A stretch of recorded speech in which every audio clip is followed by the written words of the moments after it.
to this special broadcast on Prime Minister Narendra Modi's visit to the United States of America. I'm Munmun Bhattacharya, and with me is my colleague Amritpal Singh. That's right. Thank you, Munmun. Well, DD India is bringing you a comprehensive coverage of the Prime Minister's visit to Washington, D.C. The Prime Minister leaves tomorrow. He'll later be going to New York later this week. And starting tonight, you can watch this space for more in-depth and wide-ranging coverage of the Prime Minister's visit to the United States. Absolutely. We'll track closely the first in-person bilateral meeting with President Joe Biden in Washington, D.C., in-person bilateral meetings of Prime Minister Modi with Prime Ministers of Japan and Australia, and the first in-person Quad Leaders Summit also in the U.S. capital. That's right, Munmun. And while we focus on the India-U.S. Comprehensive Global Strategic Partnership and the Quad Leaders Summit, and tonight's show will also build up in the days to come to the address of the Prime Minister to the high-level segment of the 76th session of the UN General Assembly on the 25th of this month in New York. Absolutely. So let's get started with the headlines.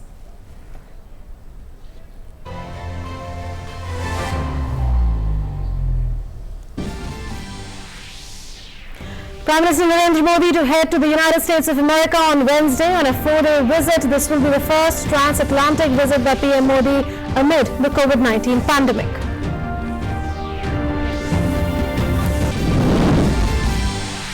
The Prime Minister to hold the first in-person meeting with US President Joe Biden during his visit to the United States, bilateral relationship and the security situation following developments in Afghanistan to dominate the agenda.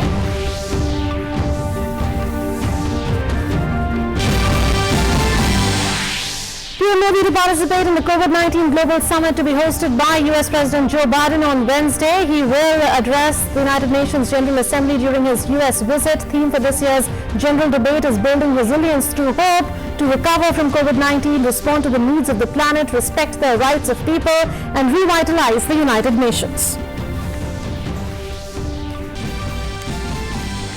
And the Quad is all set for its first in-person leadership summit. Prime Minister Narendra Modi to meet his three Quad counterparts in the White House on Friday, combating COVID-19, climate crisis, partnering on emerging technologies and cyberspace, and promoting a free and open Indo-Pacific to dominate the agenda.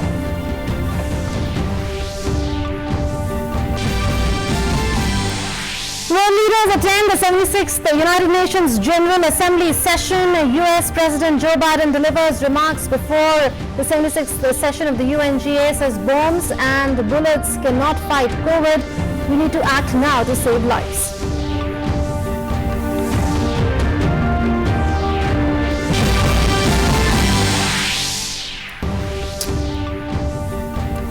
Well, DD India reports from Down Zero, gets all the news and views and updates all through the day and night during Prime Minister Modi's visit to the United States. Join our expert panel for all the analysis as we get you all live and exclusive details of the entire event with our reporters on the ground. Absolutely, Amritpal. So the stage is set for Prime Minister Narendra Modi's 7th visit to the United States, which is notably his first after the Biden-Harris administration came to office. PM Modi and President Biden have met virtually thrice for the Quad Virtual Summit, Climate Leaders Summit, as well as the G7 Summit. But on the 24th of September, President Biden will host PM Modi at the White House for their first in-person summit or meeting, and there's more to it. Absolutely. The agenda for the bilateral meeting between Prime Minister Modi and President Biden is a substantive one. Both leaders are expected to review the entire gamut of ties, including the counter-terrorism cooperation, situation in Afghanistan and the Indo-Pacific region, defense cooperation and trade and investment relationship, and chart the future course of the partnership. Well, so all eyes will be on that bilateral meeting. Besides, and now the four Quad leaders will synergize their energies for common good in the Indo-Pacific and meet the challenges in the region when they meet for the first time for the in-person summit on the same day in Washington, D.C. Absolutely. And here's more on what to expect from the Prime Minister's visit to the United States.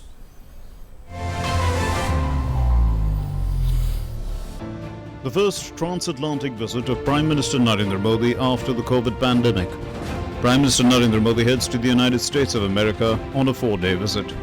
He will touch down in Washington, D.C. on the first leg of his visit, and the second leg will see him in New York to attend the 76th session of the United Nations General Assembly. From the first bilateral meeting with President Joe Biden and leaders of the Quad countries to participation in the Quad Summit and his address to the UNGA. It's a high-power, action-packed agenda. Prime Minister will also attend the COVID-19 summit hosted by US President Joe Biden. The summit is aimed at rallying the world to work towards ending this pandemic as rapidly as possible and building more resilient systems to handle any future pandemics.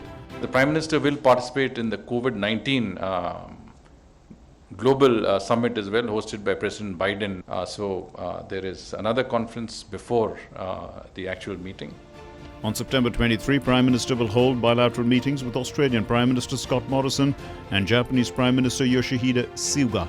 Prime Minister Narendra Modi's meeting with Prime Minister Scott Morrison gains significance as it comes after the AUKUS deal. Prime Minister Modi and Japanese Prime Minister Yoshihide Suga will review the progress made in the already close relationship. The Prime Minister will also hold a meeting with select CEOs of American companies. US-India bilateral trade in goods and services reached $149 billion in 2019. On September 24, Prime Minister will hold a bilateral meeting with US President Joe Biden at the White House in Washington, D.C. This would be Prime Minister's first in-person meeting with Joe Biden after he became US President in January 2021. The leaders have been in regular contact in recent months. The Prime Minister has also participated in 3 major conferences and summits with President Biden as a participant. These were the Quad Leaders Summit, which was virtually held in March this year. This was also the Climate Leaders Summit, which President Biden has hosted. Both these summits were hosted by President Biden. But they also participated in the G7 summit. The Prime Minister attended virtually in Cornwall in the UK. Previously, Prime Minister Narendra Modi had met Joe Biden when he had visited India in 2014 as the Vice President, and in 2016 when he chaired the joint session of the US Congress. The leaders are expected to discuss counter-terrorism and the security situation following recent developments in Afghanistan. The bilateral meetings would also feature current regional security situation following recent developments in Afghanistan, our stakes as a neighbor and a long-standing and preferred development partner of the people of Afghanistan. In this context, we would undoubtedly discuss the need to stem radicalism, extremism, cross-border terrorism, and the dismantling of global terrorist networks. Prime Minister will also meet Vice President Kamala Harris. Again, this will be the first in-person meeting between the two leaders. The next highlight of the 24th is the Quad Summit, the first in-person meeting of the 4 big powers. We elevated the Quad partnership among Australia, India, Japan, and the United States to take on challenges ranging from health security to climate to emerging technologies. We're engaging with regional institutions from ASEAN to the African Union to the Organization of American States to focus on people's urgent needs for better health and better economic outcomes. The leaders will review progress made since the first virtual summit on the 12th of March 2021. This is the first time that there would be an in-person Quad Summit. This would be on the 24th of September, held at the White House. Prime Minister will join Prime Minister Morrison, Prime Minister Suga, and President Biden for the summit. 4 leaders will share views and perspectives on the regional situation and the emerging challenges, including in South Asia and the Indo-Pacific region, on how to work together to contain COVID-19, evolve a common approach to emerging technologies, and a means of addressing climate change. The leaders will take stock of progress made since the March summit, especially in the COVID-19 vaccine partnership. They will identify new areas of cooperation that will reinforce the positive and constructive agenda of the Quad, including contemporary areas that will benefit the Indo-Pacific region as a whole. On 25th September, Prime Minister will address the general debate, the 76th session of the United Nations General Assembly. The theme for this year's general debate is Building Resilience Through Hope to Recover from COVID-19 rebuild sustainability, respond to the needs of the planet, respect the rights of people, and revitalize the United Nations. On the 25th of September, the Prime Minister will be the first head of state or government to address the United Nations General Assembly at its 76th session. While addressing the UN General Assembly, the Prime Minister will dwell on the important issues, including the regional situation, cross-border terrorism, global efforts to combat COVID-19 and climate change, and the need to reform multilateral institutions. India has been a non-permanent member of the United Nations Security Council for 8 terms and is bidding for a permanent seat. As the nation celebrates 75 years of independence, Prime Minister Narendra Modi may once again push this agenda. India had held the presidency of the United Nations Security Council for the month of August. This is Gautam Roy in Washington, D.C. for DD India. And let's now get you a flavor of the mood in Washington, D.C. ahead of the much-awaited bilateral summits and the first in-person Quad Summit. Our correspondent, my colleague Arun Sharma, brings us this ground report.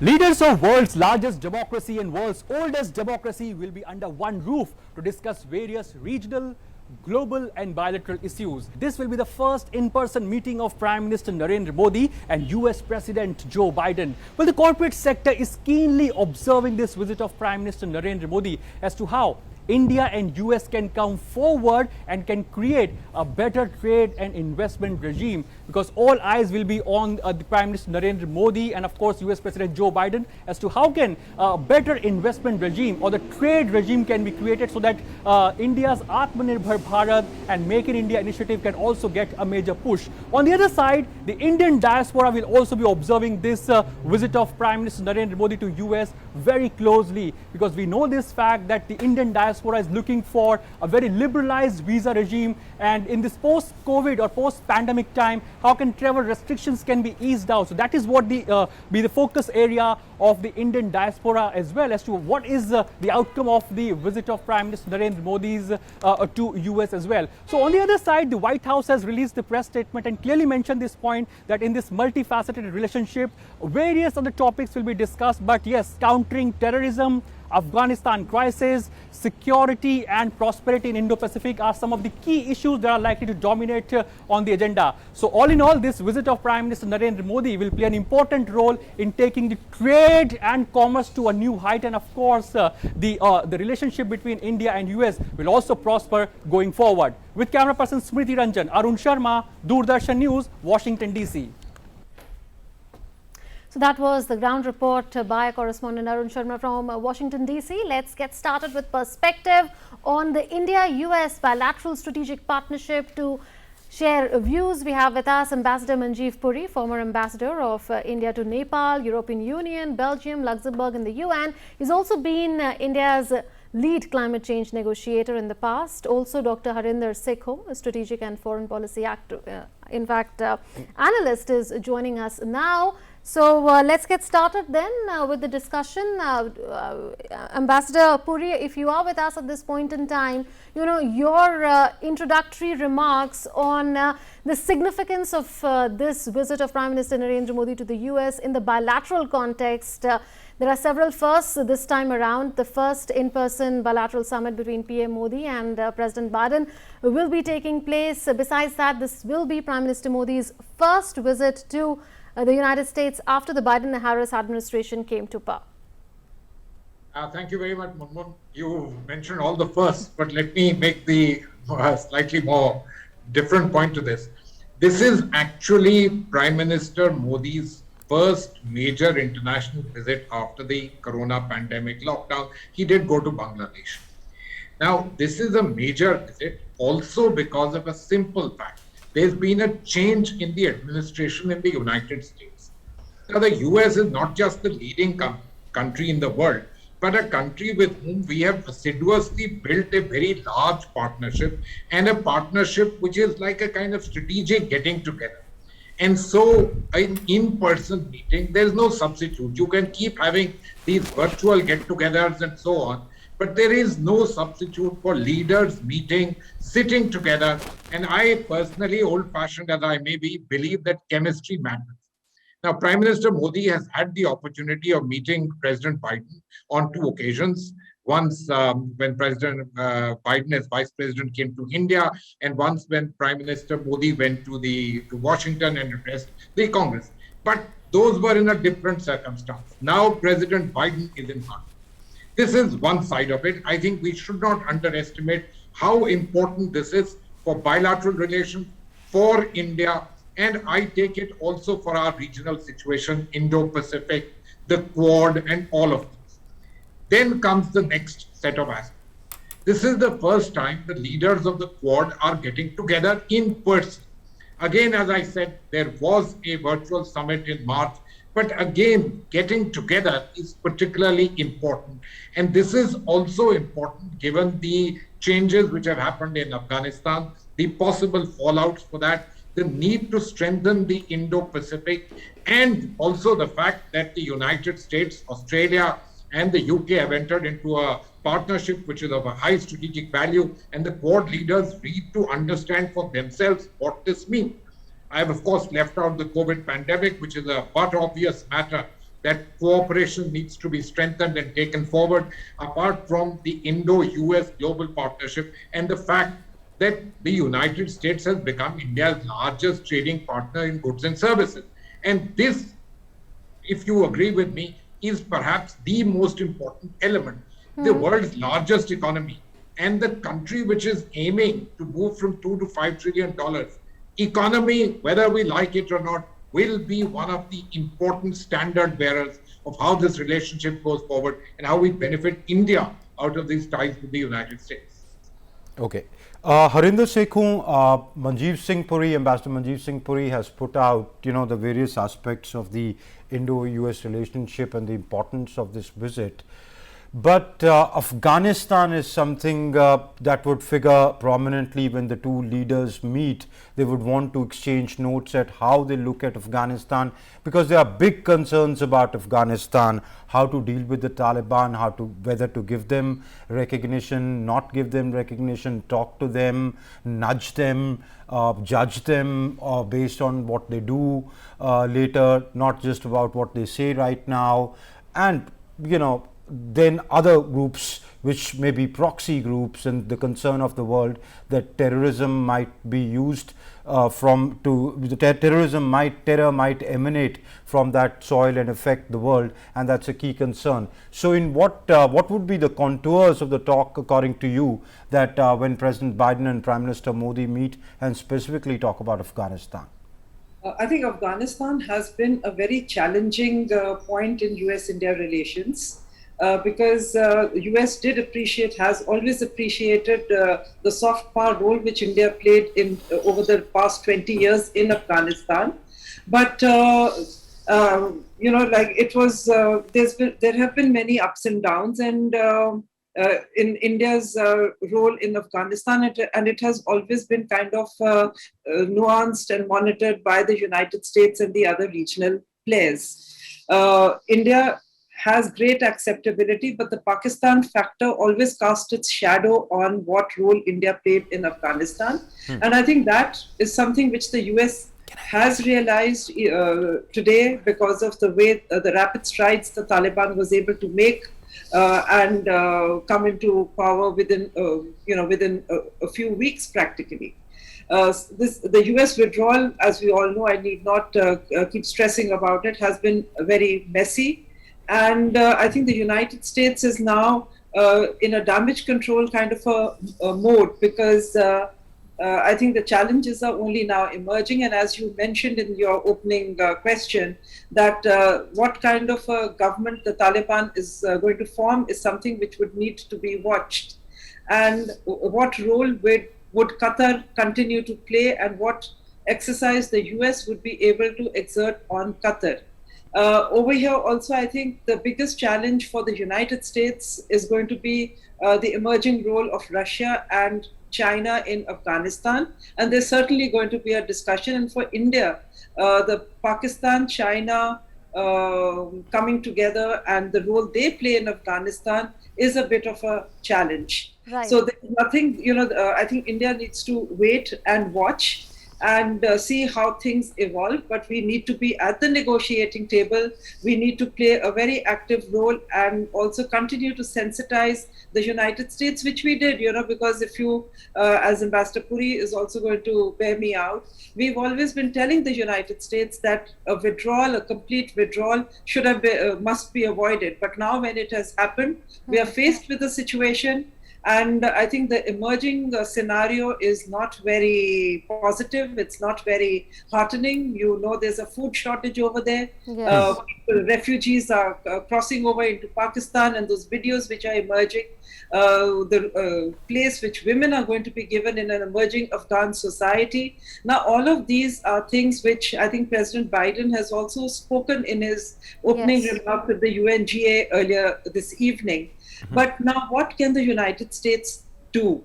And I think to be able to prevent Afghanistan to emerge as a new center for terrorism is going to be the bigger challenge, because we don't know how things are going to evolve. Absolutely. So I think there are a number of challenges. There is no stable government over there as such. True. The feeling is that the Taliban is going to be there for the long haul. Do we leave the Afghans? So I think India and the United States have very common concerns in Afghanistan. Absolutely. So there are common concerns. Ambassador Puri, the Foreign Secretary, in the press conference today said that India and the US will be keeping an eye on those state actors and non-state actors that are not in agreement or they do not act in compliance with the August 30 UNSC resolution, under which it was said that Afghan soil should not be used against any country for any acts of terrorism. So do you think that we can expect an attempt from both sides, India, the US, and later maybe in the Quad with 4 leaders together to coordinate their positions on future action? Munmun, let me first underscore what Professor Sekhar said. Afghanistan, whether we like it or not, will have to be central to the conversation.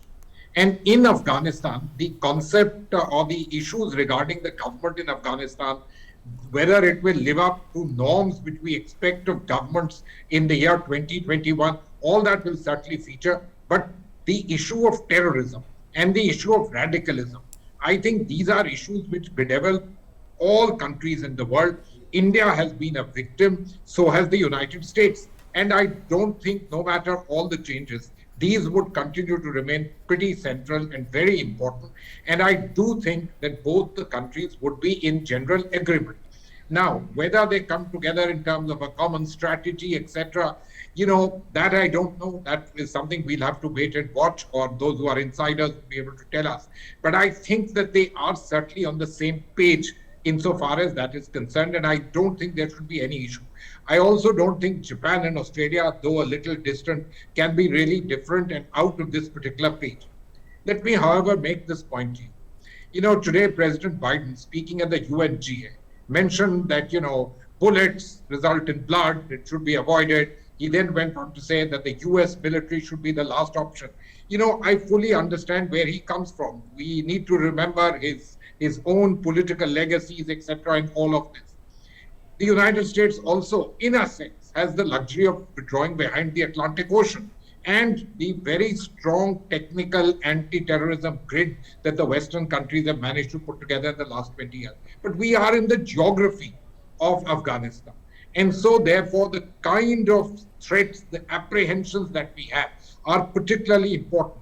Let's also not forget that we have been victims of what the Taliban governments in Afghanistan have sponsored in the past. And we know what this means. Therefore, for us, counterterrorism, countering radicalism is extremely important. And the government in Kabul behaving and acting in ways which are acceptable in the year 2021, including in terms of rights of people, women, children, is extremely important as far as we are concerned.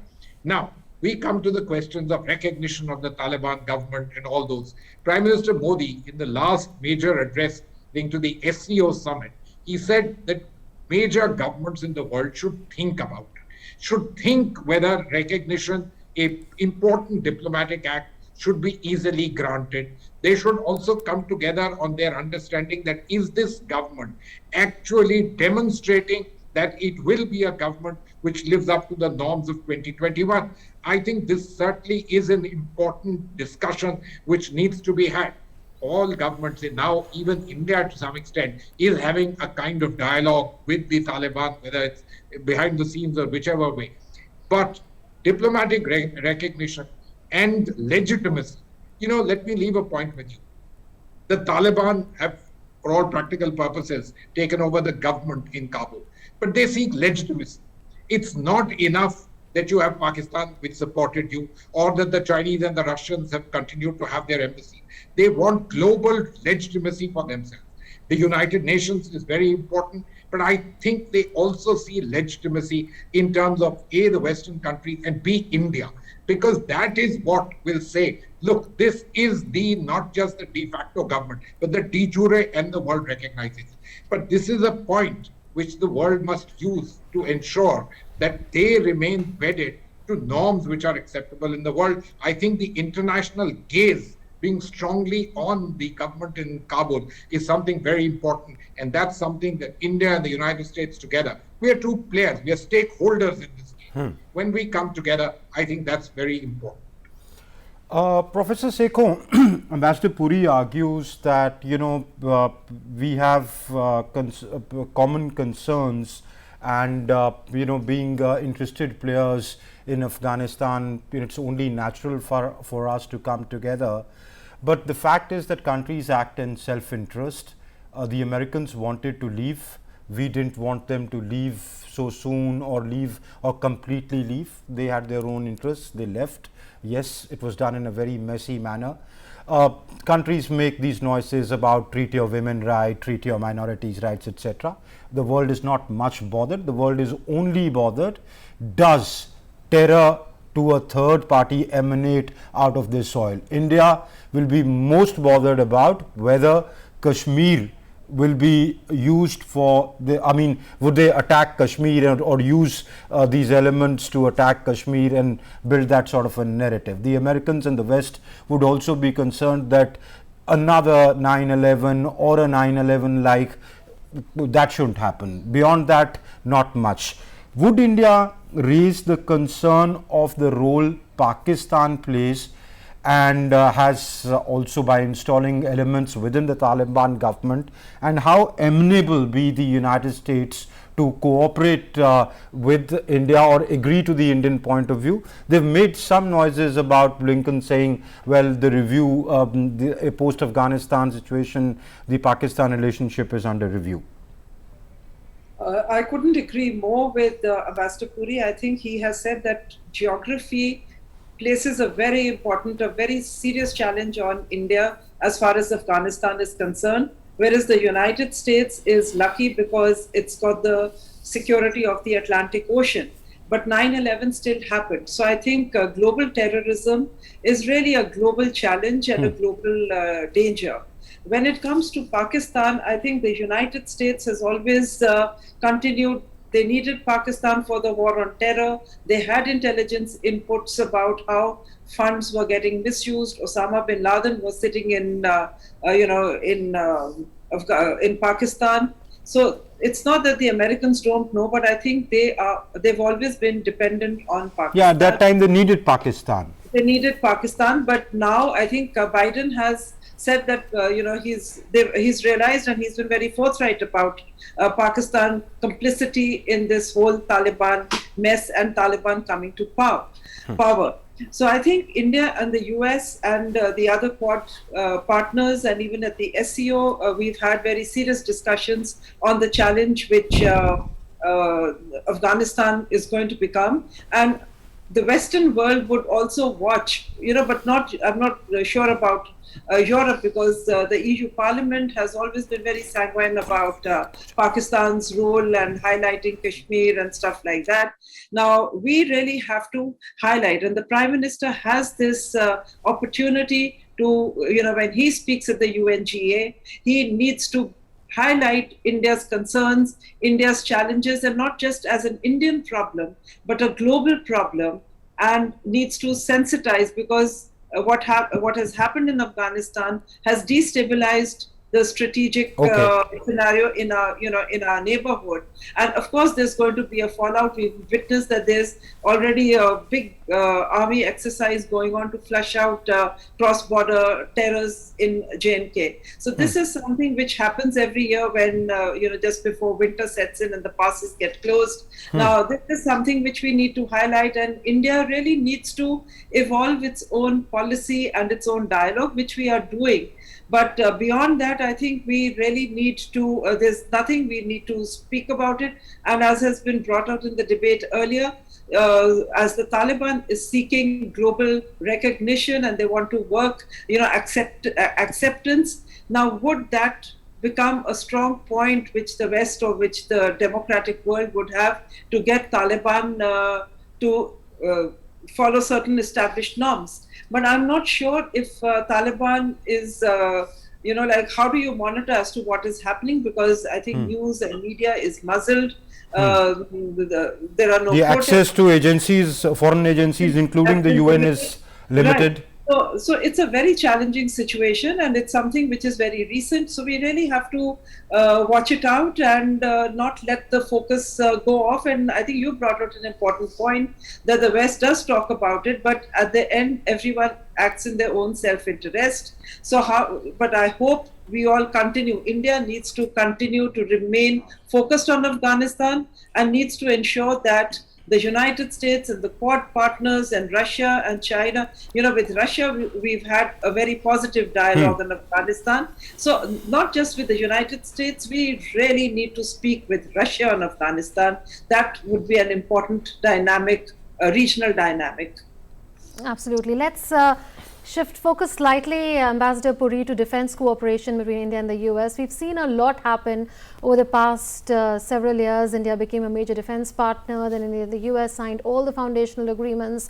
There are upcoming bilateral military exercises that are taking place. Besides that, there's Malabar also under a different framework.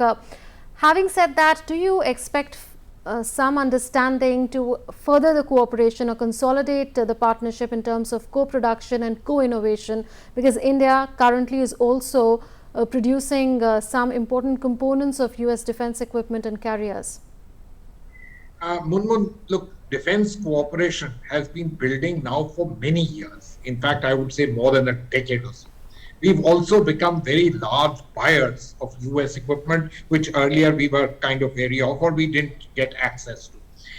The United States has also changed India's designation, which allows us to get fairly high technology items from their defense menu of options. So we've done aircrafts. You've seen all the major transport aircrafts of the Indian Air Force. We've even done rifles for our soldiers. We've done a lot of these things. Now, we are also a country which has an industrial base and which has an obvious self-interest in building our industrial base. So we are looking at whether it's under Atmanirbhar, Make in India or whatever, we would like to see that some of this production comes to India. There are always key issues in terms of the absolutely critical IPRs. These are very complex matters that need to be discussed and which need to be worked through. But I'm sure that many of these things are going to happen as you become larger buyers of their products. On the other hand, let me also say something to you, that some of the Indian companies, I think it's the Tatas, who've been going into the area of manufacturing, let me say this, the body parts for helicopters. And these have been supplied to Airbus. They're also being supplied to some of the United States manufacturers of aviation equipment. So this kind of stuff is certainly happening. And I hope to see that all of this strengthens, because India's manufacturing base is a must for us, not just for our defense needs and ensuring that we have smaller supply chains able to meet our defense needs where there are challenges and we should be completely aware of them, but also for the economic well-being of India and later on, of course, in terms of being able to supply elsewhere in the world. Now, Mr. Antony Blinken was asked a question about this. He gave a roundabout answer, and rightly so. He was appearing in before a congressional committee in the United States. But remember this, that within India, this partnership also has to go much further. This entire business of manufacturing, etc., these can be taken further. Interoperability is something that we've been working on. But more than that, I think these are political calls. We need to wait and see how things work out. In India, there is always has been, and I still do believe there remains a great deal of interest in India's strategic autonomy also being maintained. Remember what Professor Sekhov mentioned that about Russia. Now, in Afghanistan, of course, the United States is the preeminent other player in the game. And China, what is it that we are going to talk to them about what's happening in Afghanistan? But Russia, we have an old relationship. It is a relationship where there is a great amount of meat and substance to the relationship, and their abilities, similarly with Iran, are important issues for us because we need to do things in our self-interest in the geography which is ours and where we belong, and we can't really think of ourselves and anything else but that. That safeguarding is particularly important, and so multi-alignment, a phrase which is often used in the government, is important for us. And I think Afghanistan, in my opinion, is an important point for this particular perspective.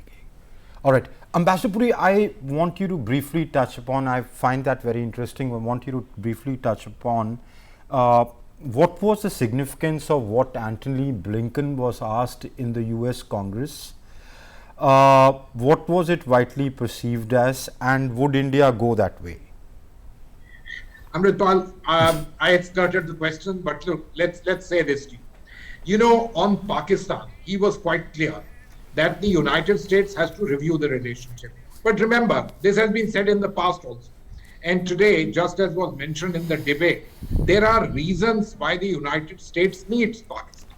However, if the international gaze and the United States gaze is kept strongly on Pakistan, we could perhaps see that Pakistan realizes that it cannot let its territory or the territory of governments with whom it has particularly friendly and supportive relationships be used for international terrorist acts, and let me say terrorist acts which are aimed at India. So this particular thing is particularly important, and the facts that the US Secretary of State mentioned this in the congressional hearing is something that we need to understand was important, because the Pakistanis are also listening to this. And they realize that while there are hullabaloos and hosannas that they are singing at the moment of having got their own government in Afghanistan, the responsibility now comes squarely on their shoulders. And they need to understand that, this is okay. But after that, you must ensure that you yourself and anyone on whom you have influence conforms to global norms, and terrorism, its support, its nurturing has absolutely no place in that. Right. Okay. Absolutely. Stay with us, Ms. Sekhov, as well as Ambassador Puri. Let's now go across for a ground report from Washington, D.C., from where our correspondent Arun Sharma is joining us. Arun, what is the mood ahead of the big summits that President Biden will be hosting in D.C. a couple of days from now? And are we looking at any specific deliverables this time around, or are we looking at infusing momentum across the entire gamut of ties when PM Modi meets President Biden in person? Well, absolutely, Munmun, when world's largest democracy and the world's oldest democracy and the leaders of these two democracies meet together, big outcomes are always expected. But as you rightly answered that, how's the mood, and primarily what can be the deliverables primarily? So as far as the mood and excitement is concerned, or the enthusiasm is concerned, two important communities primarily are closely watching this visit of Prime Minister Narendra Modi. One is the corporate sector over here. The corporate sector is closely watching Prime Minister Narendra Modi's visit to USA because one, this is the new US administration under the Joe Biden administration primarily. And when we talk about this new administration, how can trade and investment be made more conducive both sides, that means from US to India and India to US? That's number one. How can taxation and of course incentivization can be done? That's an important aspect. Second important aspect, Munmun, over here is that Joe Biden has addressed the UNG as of now. And he has mentioned this point that as far as COVID vaccination is concerned, additional incentives will also be given to various other countries. So in that context, primarily it is going to be very much significant that what sort of incentives US announces, and we know this fact that India has showcased its power as far as vaccination drive is concerned, as far as the big manufacturing base is concerned. So as far as vaccination is concerned, more and more collaborations, either financial collaborations or manufacturing collaborations, are very much likely to be expected, because in USA the Global Vaccine Summit is also being organized by Prime Minister Narendra Modi, will also be participating. So two important aspects, as far as this point is concerned, one, the corporate sector, and second, of course, the vaccination aspect as well. Okay, Arun. Let me bring back our guests. We have with us Professor Narendra and Ambassador Manjeev Singh Puri with us. Professor Sekhon, to you, COVID-19 Global Summit, which the US President is hosting and Prime Minister will be participating on that, what sort of a movement, what sort of an assessment, what sort of collaboration could we expect there? What could be discussed there? Before I go to the COVID thing, I just wanted to add something to the defense partnership, if I may take. Yes, please go ahead. I think, the other important thing is that we've got the 2+2 US-India dialogue going to be happening later this month between India and the United States. And this is an important development. And I think the other important development has been the signing of the foundational agreements in defense between India and the United States, with the hope that the DTTI would move forward. But I think what really needs to be taken on is the shadow of AUKUS. Australia, no doubt, has been a US alliance partner, but but they've been given the contract, a deal for nuclear submarines. Would India eventually get somewhere there is the important question. Would we be able to kind of translate our evolving defense partnership into something which would have key deliverables? I'm sorry, I digressed from your question. Now, when it comes to COVID, I think it was a part of the first Quad summit when the leaders met virtually in March that there would be this vaccine diplomacy, and the US and Japan had committed to help India's efforts in not just manufacturing, but also the Quad countries would create a supply chain to to send the vaccines to the smaller Asian countries. Now, nothing much came of it because the second wave hit India, and I think we were all globally, there was a shortage of vaccines. But this is something which is very dear to Prime Minister Modi and to the government. We want to do much more because initially during the first wave last year, the government of India was the first one to rush out whatever medical supplies even before the vaccine had been developed. But now I think India has got an impressive record in vaccinating our own people. Percentage-wise, it might not be great, the figures might not be very high, but looking at the sheer numbers of our population and despite our challenge, I think we need to collaborate with the Western world, with the US, and with the other international pharma companies, because we've got the requisite manpower and the facilities. The Serum Institute is one of the biggest vaccine manufacturers. The general pharmaceutical, production base or the infrastructure that we've built. That needs to be capitalized, and I think this is something which, when leaders meet in person and they have a nice positive understanding, and so this is something which India really needs to work on, because we've got an advantage there and we can make a global impact when it comes to soft power. And this is something I mentioned earlier also, be it Afghanistan, whether it was the cyclone which hit in 2004, India is always at the forefront of such efforts. So we really need to... Or supply of vaccines before the second wave hit us to the world. Sorry? And I said the supply of vaccines to the world before the second wave hit us. Absolutely. So we did, and I think now in collaboration with Japan and the United States, and India's got the requisite facilities, so we really need to step this up and work towards, making an impact globally. Right. So we'll discuss that further in the context of the Quad summit in around 10 minutes from now. But Arun, coming back to you in DC, do you sense a sense of satisfaction when you speak to the people of the United States, the citizens, the officials, about the cooperation that has taken place between India and the US in combating the COVID-19 pandemic? We've helped the US in the initial phase of the pandemic with the necessary drugs, etc. Besides that, the US also helped us with necessary oxygen-related equipment when India needed it amid the second wave. Absolutely, Moon. So what our sources are also telling us as of now in Washington, D.C., that if you look at the big deliverables of this visit, the important focus will be on the vaccine collaboration aspect. That's number one. Number two, now recently we know this fact that Joe Biden has addressed in the UNGA recently only, and he has clearly mentioned the Quad and the Quad initiative and how Quad can be consequential and how primarily Quad will be focusing now on health, climate change, and the integrated technology primarily, or the upcoming technologies. That is what the focus area can be. That's what the President Joe Biden has clearly mentioned this point. Now, the US is very soon is going to be allowing the fully vaccinated people for the traveling to US. So now the Indian diaspora specifically, they have certain demands as well, and they are closely monitoring this visit of Prime Minister Narendra Modi as well, as to in this new post-COVID pandemic time, how can visa liberalization can take place? That's number one.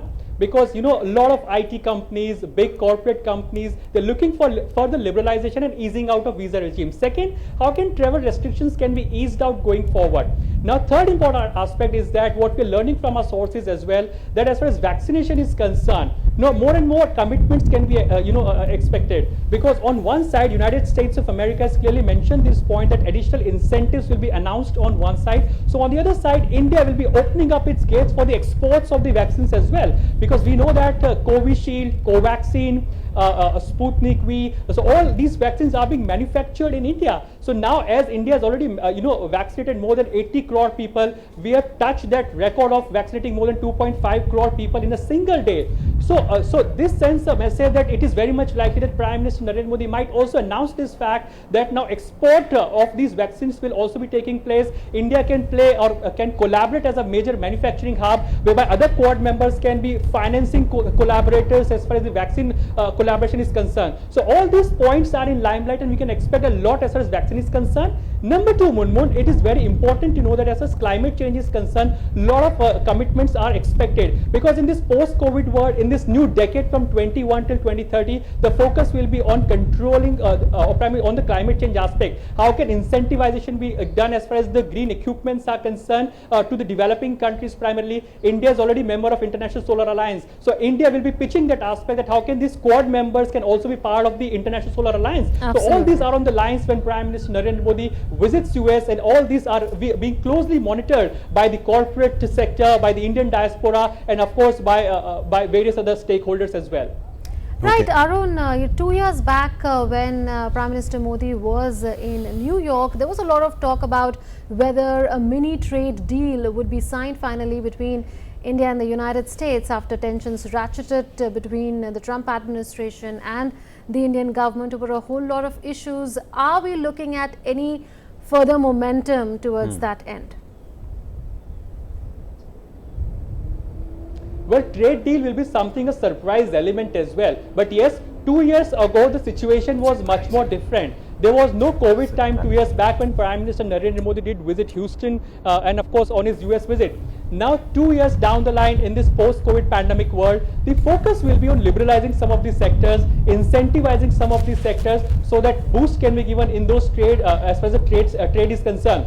Second important aspect is that yes, the corporate sector is closely observing this thing, that how can a trade deal can be given a major push, or how can the free trade agreements can be signed. But will that be a reality in this first visit of Prime Minister Narendra Modi's visit in this post-COVID pandemic time? That's a big question. Yes, there are nitty-gritties that needs to be sorted out as far as the trade deal is concerned. But yes, as you're rightly hinting this point, that a mini trade deal, now this mini trade deal means liberalizing, incentivizing certain sectors which are of importance importance in this post-COVID pandemic time. And as even US President Joe Biden has clearly hinted this point, that emerging technology is something that is going to dominate this entire visits, whether it is a Quad meeting or with the bilateral meeting, emerging technology is going to dominate. That means artificial intelligence, green technologies, how to incentivize for the developing countries, that is very much likely on the agenda, and Prime Minister Narendra Modi is going to pitch very much hard as far as liberalizing certain sectors or the trade sectors primarily, so that India's Make in India initiative or the Atmanirbhar Bharat or a self-reliant India, this movement can get a major push back there in India as well. Okay. Arun, stay on with us. Ambassador Manjeev Singh Puri, I want to come to you. Prime Minister Modi will be meeting Vice President Kamala Harris. Given her political views, what do you expect to transpire at that Modi-Harris meeting? This is a good question, and thank you very much. But let me say something to you. Vice President Kamala Harris is now Vice President of the United States of America. She was earlier a very powerful senator. So, we should first of all understand that she understands her situation and she will bat for the United States of America. And of course, she will bat also for, her political interests, the political interests of the United States of America. This is a meeting between the Vice President or the Prime Minister of India and the Vice President of the United States.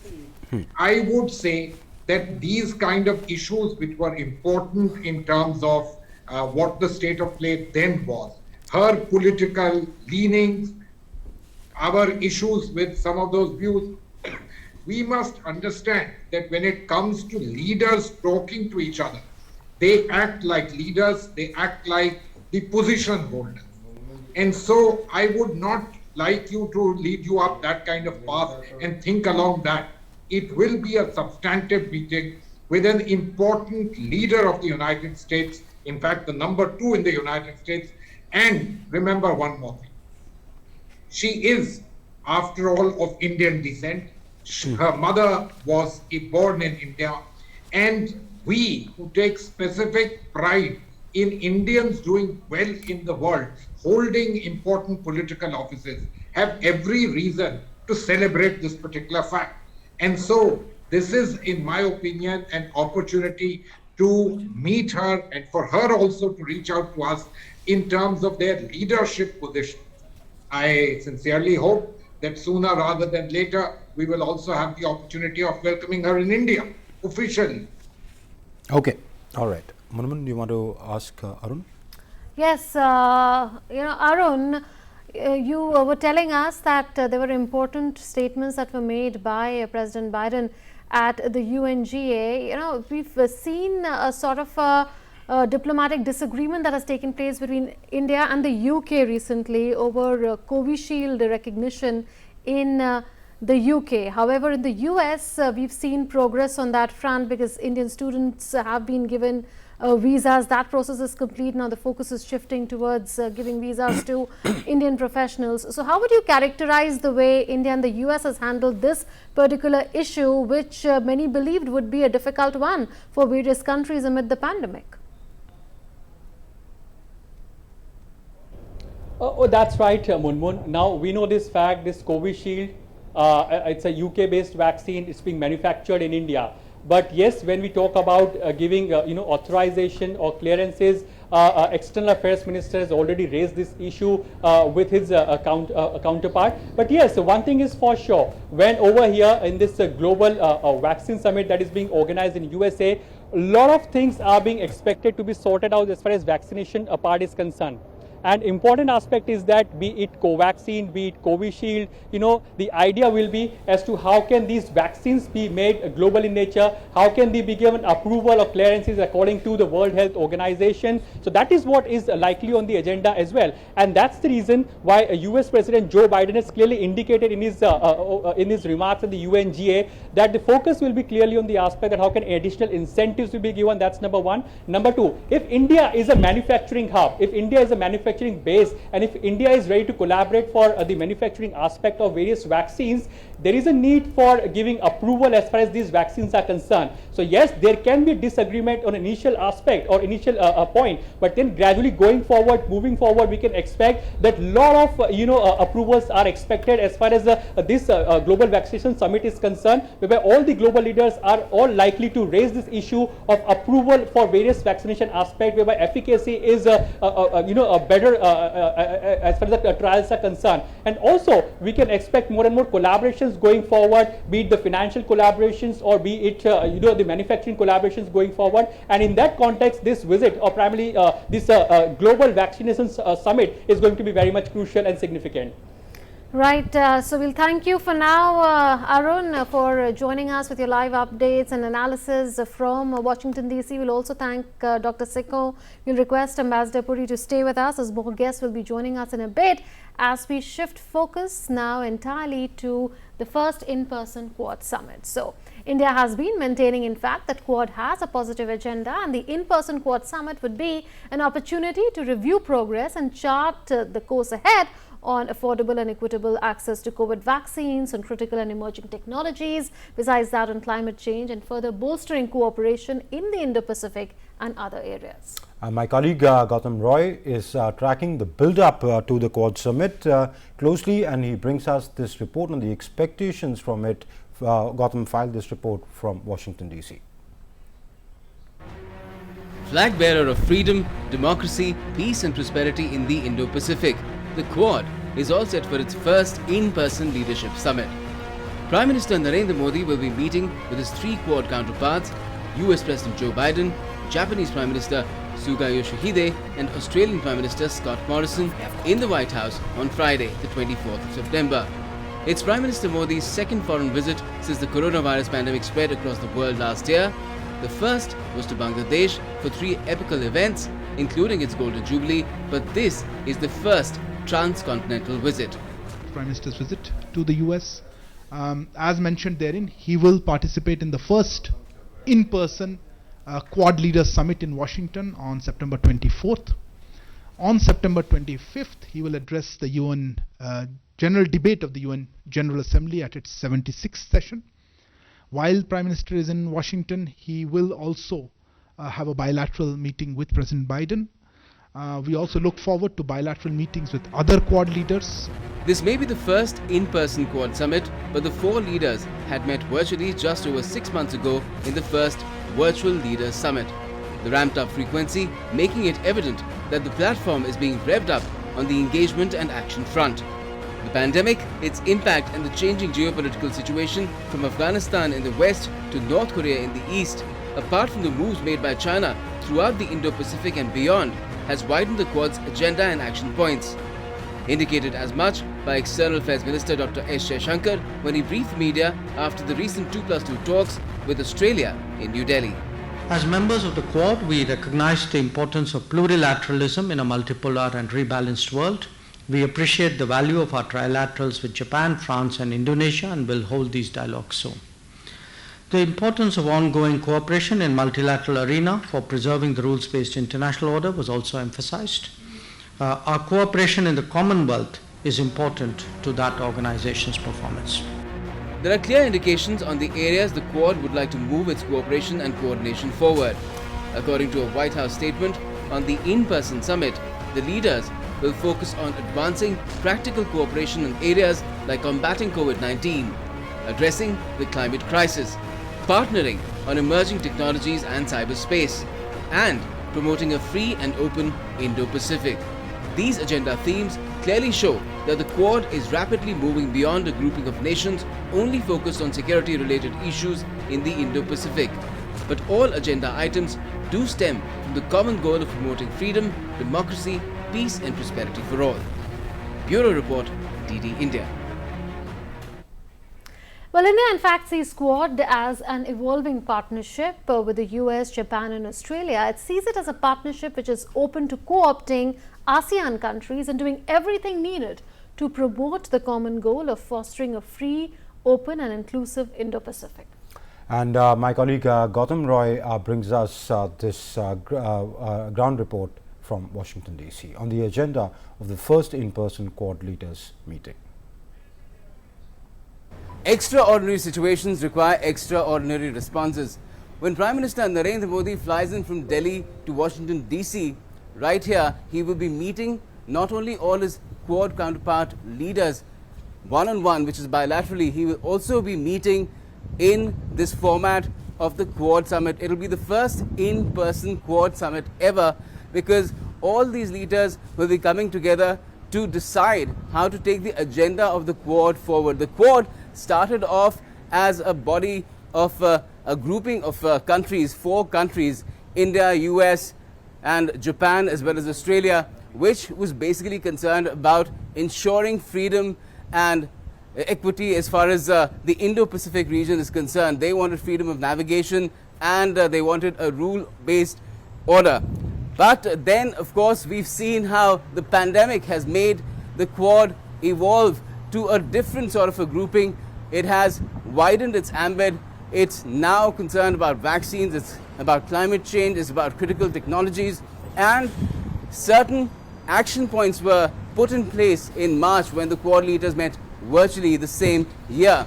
And that is the agenda that will be taken forward, and perhaps more concrete decisions could be taken on these 3 fronts apart from others, because the Quad is also about connectivity, about infrastructure, about education, and all these matters could come up apart from taking up the current circumstances in the world, the geopolitical situation, be it in the Indo-Pacific or in other regions as well, South Asia in particular, because of the circumstances in Afghanistan. This is Gautam Roy in Washington DC for DD India. All right. To talk about Quad, what one could expect at this Quad summit, we are joined by, we already have Ambassador Manjeev Singh Puri with us, former diplomat. For the moment, we have with us Dr. Aparna Pandey. She's the director of the India Initiative at the Hudson Institute in the United States. Ambassador Prabhu Dayal as well, former Indian ambassador. Ambassador Prabhu Dayal is going to join us in a little while from now. So I'd welcome Ambassador Puri and Dr. Pandey for joining us. Thank you. If I can ask my producer to put them on the screen. Yes. All right. Dr. Pandey, welcome. Thank you, Ambassador Puri, for staying on.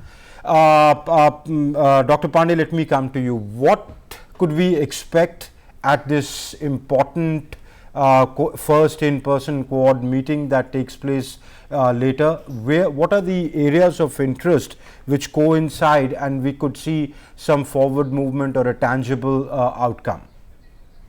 Thank you very much. I'd say that the 3 issues which have remained important for Quad since the virtual summit earlier this year will remain important this time around as well. This will be production of vaccines, climate change issues, and emerging technologies. And I think there will be something from the Indian side about how soon India will be able to ramp up production of vaccines, so that the goal to supply vaccines to large parts of the world by 2022 is fulfilled.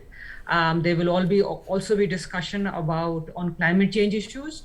The US representative or special envoy for climate change, Secretary Kerry, was in India a few weeks ago, and I believe those discussions will be taken forward. And finally, discussion of issues like sort of supply chain issues, emerging technologies, cyberspace, and AI or artificial intelligence will be.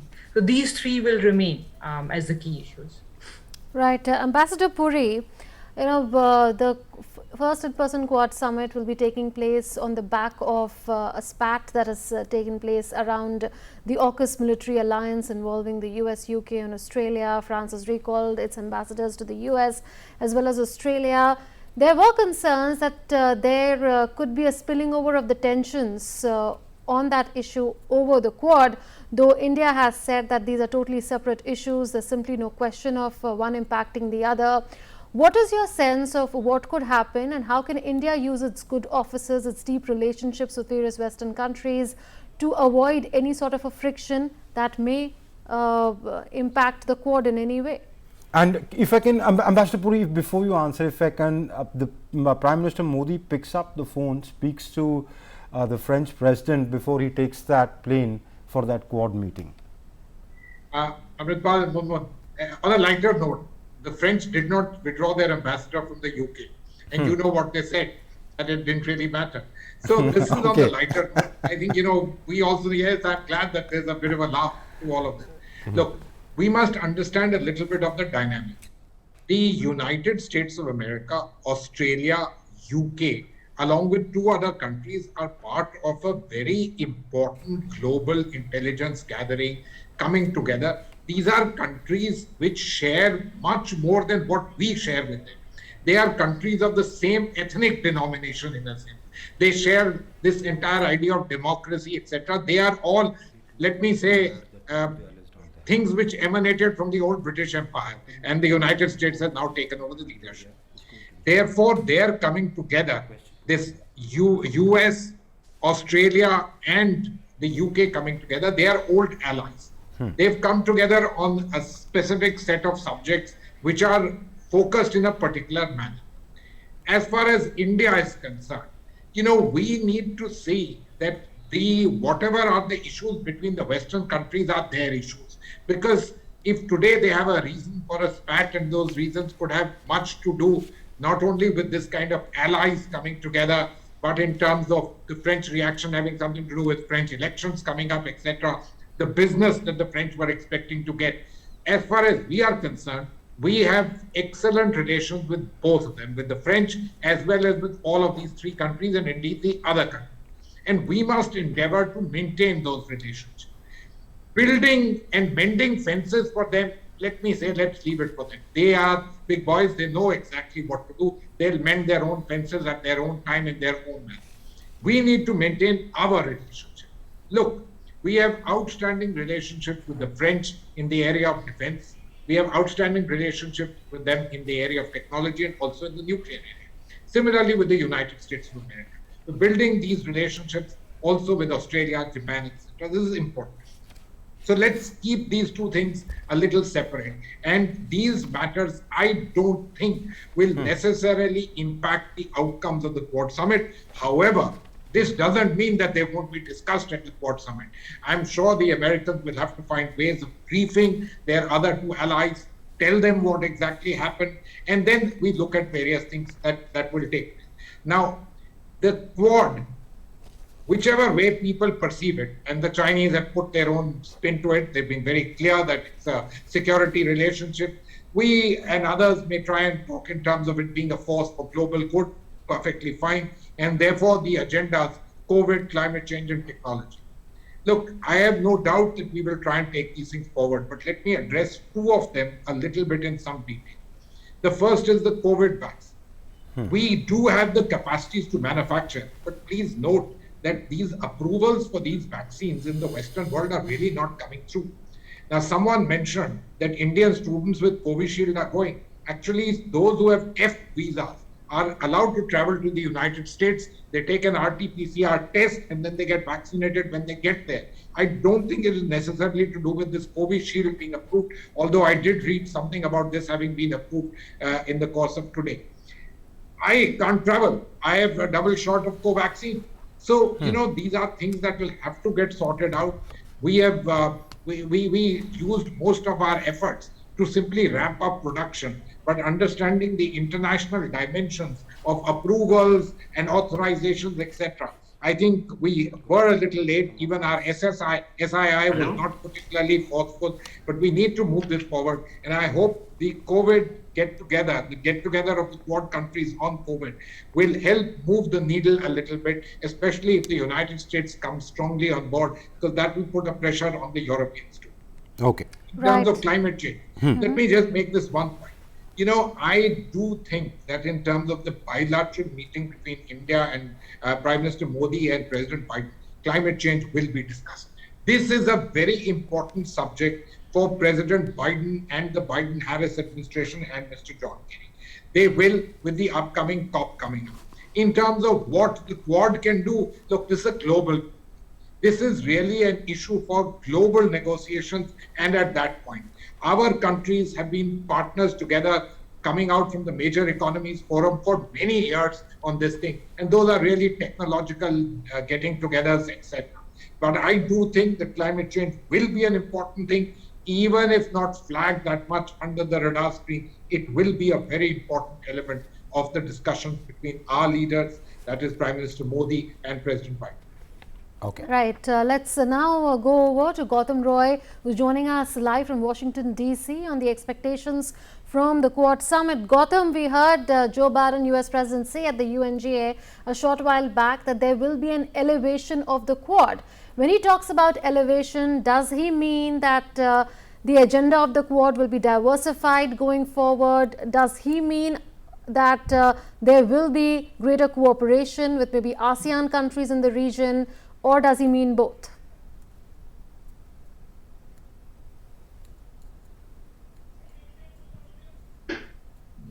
Quad has tremendous possibilities. The countries that comprise the Quad, the US, India, and there's of course Japan and Australia, they have very diverse capability. Look at vaccines, what's happening. The world needs vaccines, and India is the laboratory of the world. The pharma industries here, they can really produce billions of vaccines in a matter of years, and all the commitments that the developing world has as far as vaccinating the entire world, the developed world, for the developing world, that can be met through the capacities in India, and that is something that will be leveraged to the fullest extent, and that has already happened to an extent when we saw what happened in March when the Quad leaders met virtually, but that will be tracked very closely now, and perhaps the more commitments will follow on that front as well. Similarly, we're staring at the challenge of climate change as well. That is something that India has been taking a lot of action on, where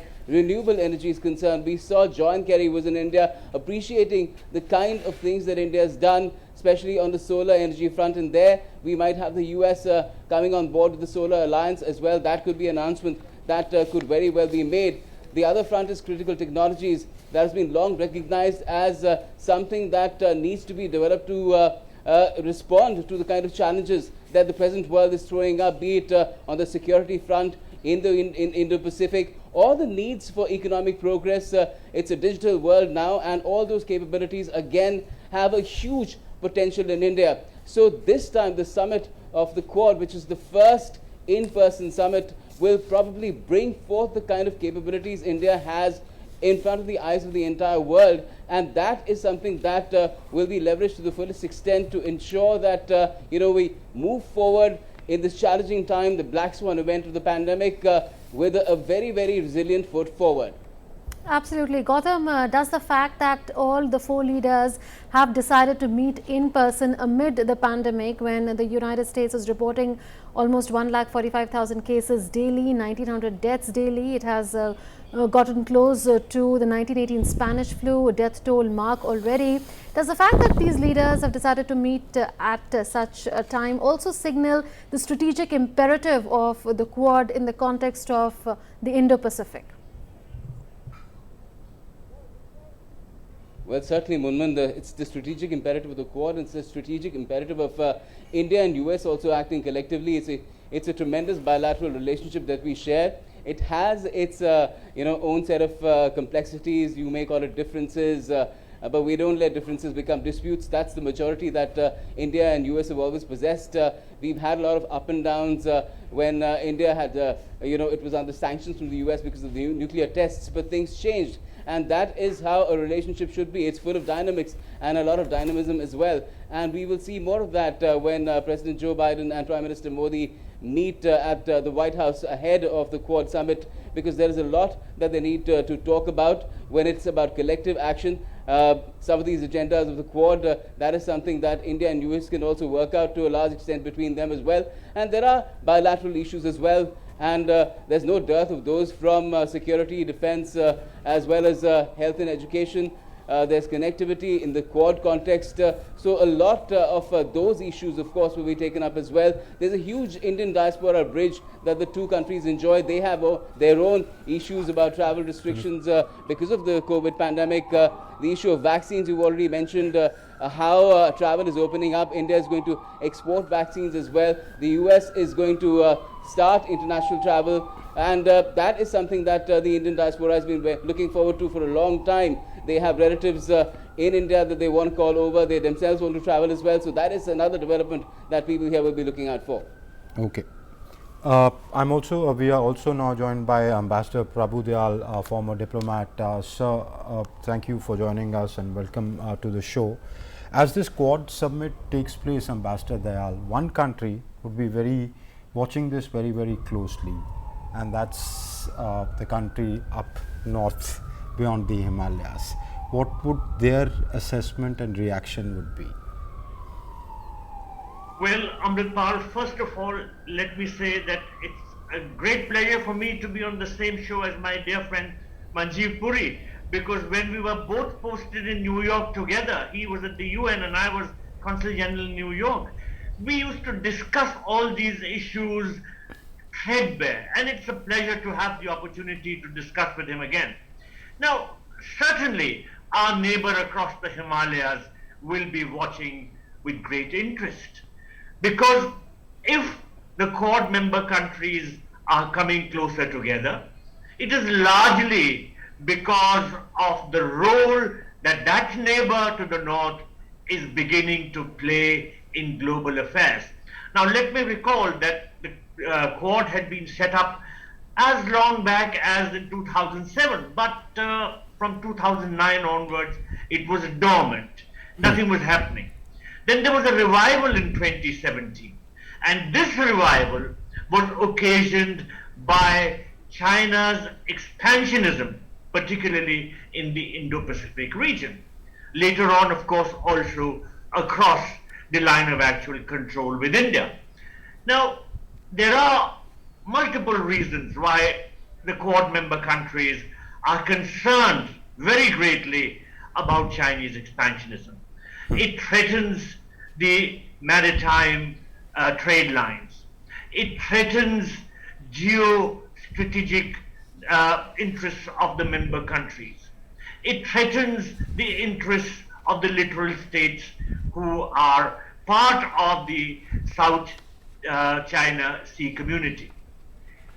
Now, how can Quad member countries sit silent in this situation? So I think that the Quad meeting will certainly focus on these very important issues. Of course, it will focus on issues also like COVID, climate change, but terrorism may figure and will figure, but the Chinese factor is going to certainly loom large. Now, if I may add, when we talk about China, somehow the Sino-Pak relationship also comes into discussion.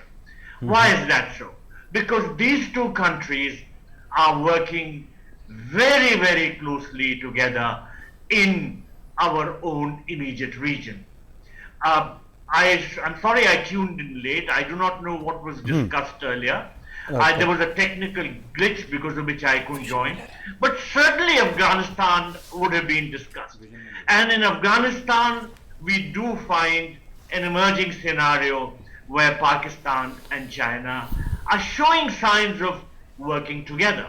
Now, I have always maintained that Pakistan is part of the problem. For far too long, the United States has considered Pakistan a part of the solution. But now, I think the ground realities have changed. You know, the United States had to be soft towards Pakistan because it needed the cooperation of Pakistan to send supplies and equipment to its forces in Afghanistan. Right. And from the very beginning, when the US forces were stationed there, till now when they were evacuated, Pakistan's support was considered vital. Now the ground situation has changed. There are no US forces any longer in Afghanistan. So I do hope that the United States will take a fresh approach towards Pakistan, and it will review its policy towards that country, because certainly when it comes to geopolitics, the factors which are threatening the stability of our region certainly have a lot to do with the support to terrorism which Pakistan continues to give. Okay. Ambassador Puri, I want to bring you in on this China question. You know, when Minister Jaishankar met Minister Wong at the sidelines of the SCO, what came out of that meeting and the language that India used, my assessment is that there was some sort of fine tuning and a change in that. India said that the issues need to be resolved quickly. Because on an essential base that the resolution of these issues was and the standoff was an essential basis for progress in bilateral relation and development of the bilateral relation. This was ahead of the Quad meeting. Earlier, if you see the statements that used to come out after the military talks or the diplomatic talks, was that talks are the only way to resolve this issue, we should do some forward movement. There was a perceptive change. Do you agree with my assessment there was aggressiveness, an aggressive posture would be a strong word, that there was some sort of a stepping up just on before the Quad meeting?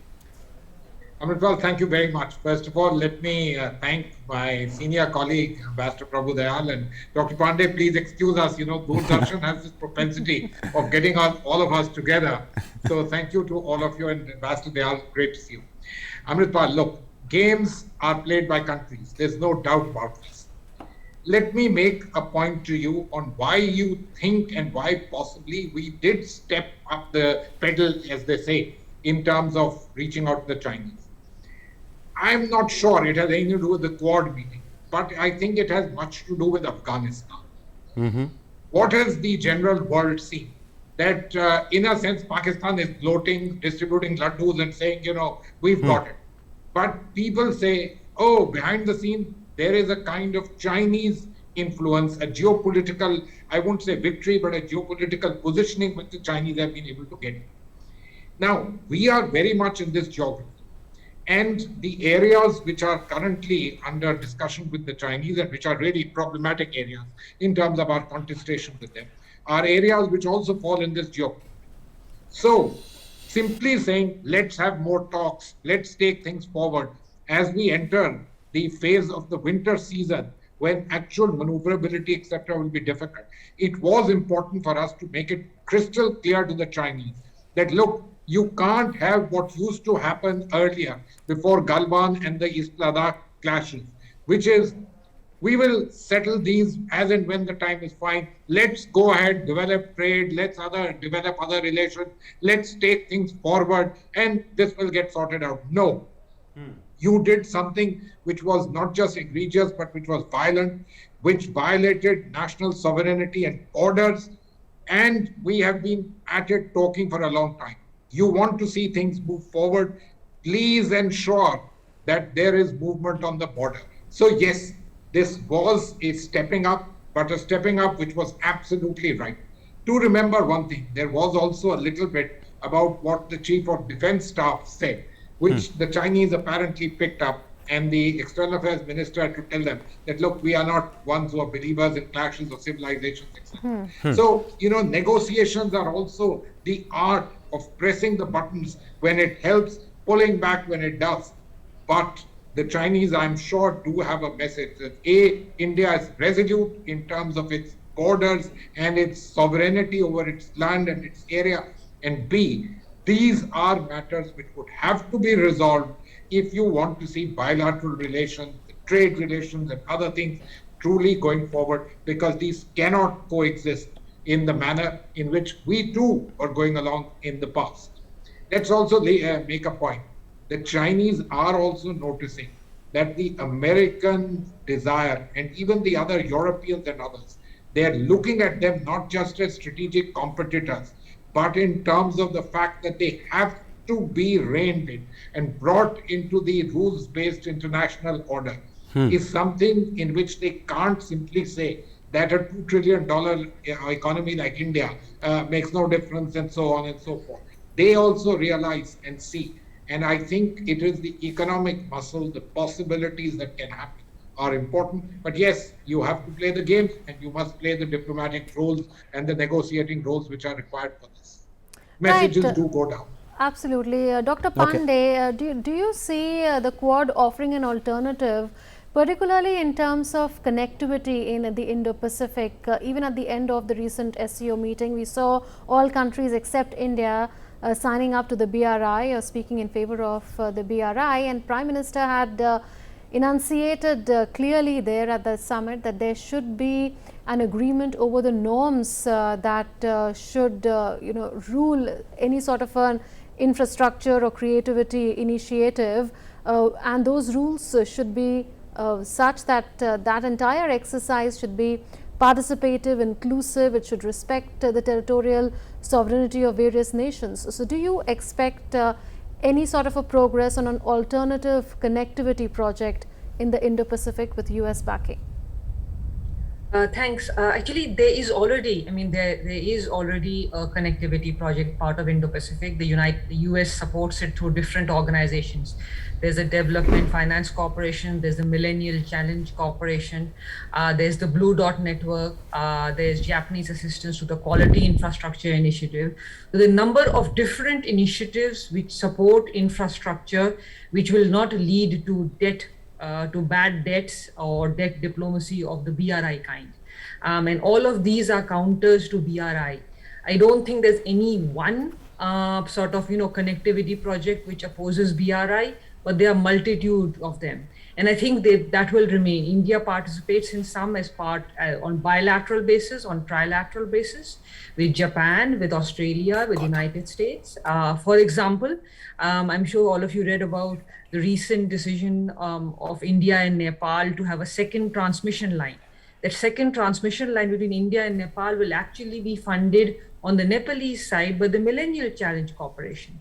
So I believe these regional connectivity projects and infrastructure projects will continue as part of the broader Indo-Pacific, as part of the broader American agenda of creating not just a free and open Indo-Pacific, but reasserting a rules and norms based international order.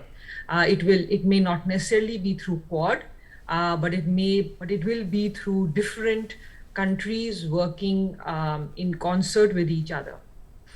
Absolutely. Let's go back for a fresh live input from Washington DC, where our correspondent Gautam Roy is. Gautam, with the United States trying to put the entire withdrawal story from the United States behind it, do you expect it to focus even more going forward on the pivot to Asia?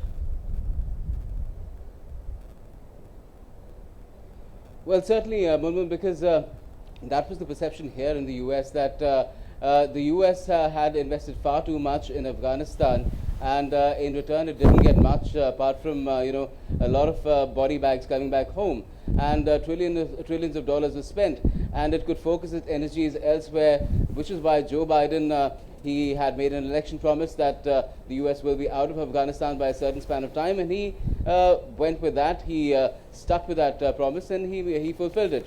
And then the perception is that the US has freed itself up to focus or refocus its energies into the Indo-Pacific instead of Afghanistan. There are some people who believe that the US in a way is happy that there's Pakistan and China who will now be muddled up in Afghanistan, because they feel that it is a very difficult country to govern, and perhaps China too needs to learn some lessons as the US and the USSR, the erstwhile USSR did, and get their fingers burnt as well. And at the same time, the US can use its financial powers and other capabilities in collaboration, cooperation, and coordination with other Quad nations like India, Japan, and Australia for the good of entire world, where, of course, China needs to be told that, the way that you're conducting your business is not right. Our way is right. We'll show you how it needs to be done. All right. Let me go back to Ambassador Prabhu-Dayal.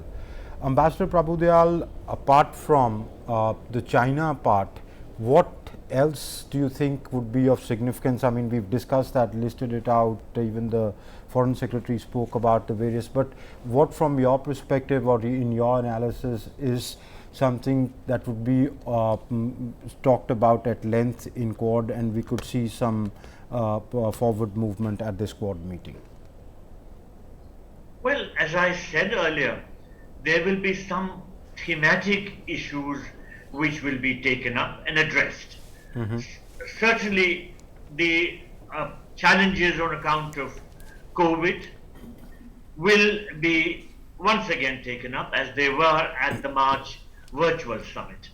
And the Quad member countries are working closely together in regard to the production and the distribution of vaccines. So this issue will be again discussed, as also the impact of COVID on the global economy and what steps need to be taken for the revival of the global economy. Then again, climate change is figuring increasingly more in the Quad discussions, as also in the bilateral discussions which the Quad member countries have with one another. So this could be again a major issue which could figure at their discussions when the Quad leaders meet. Terrorism has been an increasing challenge for the global community, and there is every likelihood that the Quad will address this challenge as best as it can. Of course, there are some regional and some specific geopolitical issues which will come up. The Indo-Pacific, of course, in a larger sense, and in particular China's expansionism, because there is no talking about Indo-Pacific without taking into account the expansionist role which China is playing all across this region. And then there is this new issue relating to Afghanistan, because the withdrawal of US troops from that country has created an unprecedented amount of chaos in that country. There are questions about human rights, there are questions about how that country could be misused to promote terrorism. There are again questions about how the geopolitical situation in our region could be disturbed. So all these would naturally figure during the discussions of the Quad leaders. But I repeat what I said earlier, I do hope that they sincerely talk about the problems which Pakistan poses. Because when you talk of terrorism, you cannot but talk of Pakistan, which is the fulcrum for all terrorist activities. When you talk of the Afghanistan situation, you have to take into stock the possible dangers which Pakistan can continue to pose in that particular context. Of course, the Sino-Pak axis is also very, very significant. So for a variety of reasons, all these issues, both thematic and country-specific, region-specific, will figure. And I think the discussions will focus on issues which are of concern to India in a very big way. Absolutely. Ambassador Puri, to a question that was asked to India's Foreign Secretary Harshvardhan Shringla today on whether Quad has any sort of a security dimension to it, in the aftermath of what's happened with regard to AUKUS. He said that all the partner countries are open to doing all that is needed in order to reach the common goal of an open, inclusive and free Indo-Pacific. What's your sense on what would be the contours of Quad in what is currently an evolving process? Munmun, this was a question that you asked me a little earlier. The United States, UK and Australia are bound in a far different ally situation. It's quite different to the situation of the Quad. And they're taking these things forward, including a deal for nuclear submarines, etc., is something that is, not something that we should actually be surprised. And the reason I say so is, please go back to the old days of the ANZUS Pact. Please go back to the days of the Seattle and so on and so forth. So the ANZUS itself was basically a similar kind of situation that existed. So their ally situation is one which is particularly important. And yes, there is absolutely no reason for anyone to think of it other than a very, very strong security pact.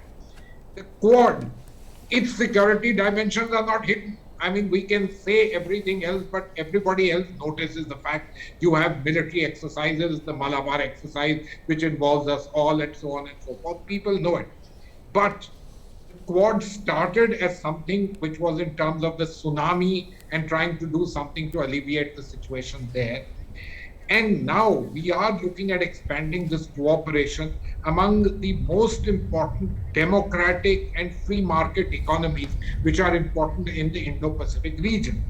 So it is a grouping which has a force for good in the region, scenario two, other than the fact that, yes, it does bring these countries together and their common endeavor to ensure that the Indo-Pacific remains a rules-based, free and open space. And why do I say that? What is our interest? Because the interest is that we all have large economies. These economies have maritime trade, which is important, even for India, that is going up. And consequently, a free and open and inclusive Indo-Pacific is in our national interest. We believe in global interest and certainly in the regional interest. Right. We'll thank Ambassador Puri, I understand he needs to go. Thank you, Ambassador Manjeev Singh Puri, very much for joining us. It's always nice to have you and get your perspective. We'll continue with Ambassador Dayal and Dr. Parna Pandey, and also with Gautam Roy, my colleague, who's joined us from Washington, D.C., Munmun. All said and done, apart from the UNGA address, this Quad meeting would be of great relevance and importance, especially given the time that it comes at. Absolutely. Also in the context of what President Biden said at the UNGA, that we are going to see an elevation. So now curiosity is around whether you would have much more issues included this time around, and whether there will be a serious outreach to ASEAN countries to get them together on issues of common good for the entire Indo-Pacific. It could be maritime security, it could be providing COVID-19 vaccines, it could be the issue of climate change as well. We've seen that outreach recently that happened in Delhi when the India-Australia 2+2 dialogue took place. So the Australian Foreign Minister spoke about the centrality of ASEAN in the region. Absolutely.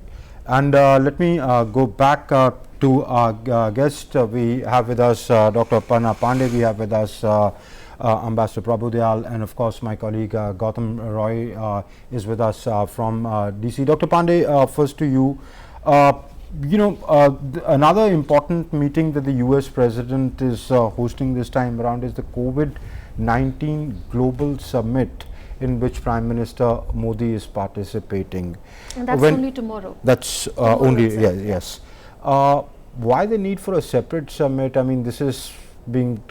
Could we expect some forward movement in terms of exchanges of technologies, approvals, etc.? Thanks, Amritpal. Actually, this is for President Biden, resolving the COVID crisis is critical. You recall, ever since he became president in January, his focus has been COVID crisis within the United States and then exporting vaccines to help the rest of the world. So it's been economic, it's been vaccines, and it's been pushing back against China, all three of which line up with COVID. And therefore, the COVID-19 conference or summit is one way of showing that America is back, that America is not isolationist, and that America really does care about and wants to help the rest of the world recover from COVID. And so I believe some of the issues which may be taken up tomorrow, one would be vaccines. Vaccines are critical. And in that, India is critical, because if we can manufacture those vaccines which can be distributed, that will help the American agenda and the agenda of the Quad and the Indo-Pacific. Two, related to COVID-19 vaccine would be the issue of critical technologies and emerging technologies and dealing with future pandemics. The Quad, as Ambassador Puri earlier mentioned, Quad came about because countries in the Indo-Pacific actually combated HADR, or humanitarian aid and disaster relief. So combating a future pandemic or combating an epidemic, that would also that ties into COVID. And third would be just the issues of technologies. And all three tie into COVID, and that's why I believe the summit is being held in India is critical to the summit tomorrow, and its success primarily based on vaccines. Okay. There is a huge gap, Ambassador Dayal, that exists between the underdeveloped and developing world and the developed world as far as access to affordable vaccines is concerned. We are seeing that as per COVAX, only 240 million doses have been delivered to 139 countries in 6 months. 20% of the target population only in low-income countries has been vaccinated, as opposed to 80% in high-income countries.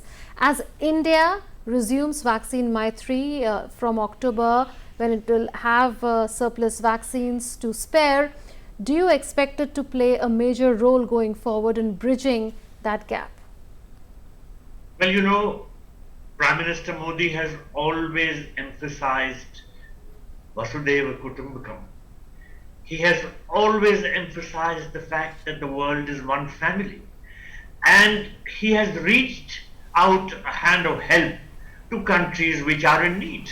We saw that happen during the first phase of the vaccine diplomacy. And now that India would resume vaccine aid to other countries, you will see this again. And in fact, that is what the Prime Minister has been emphasizing in his discussions with other countries too. Because pandemics like COVID cannot be overcome by countries working in isolation or working by themselves. There has to be a global effort. Right. And in that sense, working together becomes absolutely necessary. Okay. And so I think that this issue of inequity in terms of vaccines is certainly very important, and it's necessary to bridge the gap and to True. help the countries which are in need, because, as I said earlier, he emphasizes the idea of Vasudhaiva Kutumbakam. True. Gautam, let me come to you. What could we expect to transpire at the three bilaterals that are scheduled between Prime Minister Modi and the respective heads of state or government of the countries? Well, Amrit, three bilaterals, of course, will be key because one, of course, is with President Joe Biden. First bilateral of Prime Minister Modi with Joe Biden as President of the United States.